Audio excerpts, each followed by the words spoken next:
বক্তব্য দেওয়ার জন্য সুযোগ করে দিয়েছেন, সেজন্য ওনাকে ধন্যবাদ।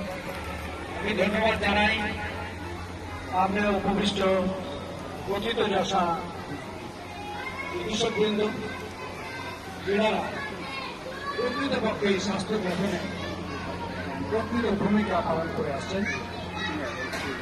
আজকের সবার বিশেষ অতিথি এবং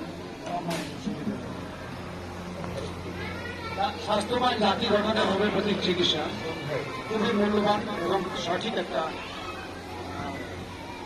আজকের সেমিনারের মূল উপপাদ্য বিষয়, আলোচনার বিষয়।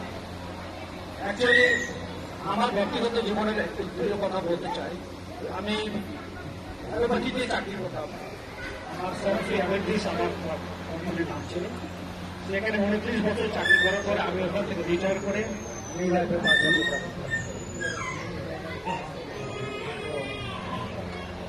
অ্যাকচুয়ালি অ্যালোপ্যাথি ডাক্তারদেরকে আমি 29 বছর যাবৎ চিনি, আর হোমিওপ্যাথি ডাক্তারকে আমি 5 বছর চিনি। তো আমার পক্ষে খুব সুন্দর মানে ডিফারেন্স বা বুঝতে পারি, পার্থক্যটা বুঝতে পারি যে অ্যাকচুয়ালি তারা প্রকৃত চিকিৎসক এবং তারা মানবতার সেবা করে এবং অ্যাকচুয়ালি স্বাস্থ্য গঠনে তারা অগ্রগণ্য ভূমিকা পালন করে। কারণ আমি নিজে হাতে সবকিছু দেখেছি। চিকিৎসা 2 ধরনের হয়, অ্যালোপ্যাথি এবং হোমিওপ্যাথি। 2 ধরনের না, 4 ধরনের। ইউনানি এবং আয়ুর্বেদিক 4 ধরনের চিকিৎসা। কিন্তু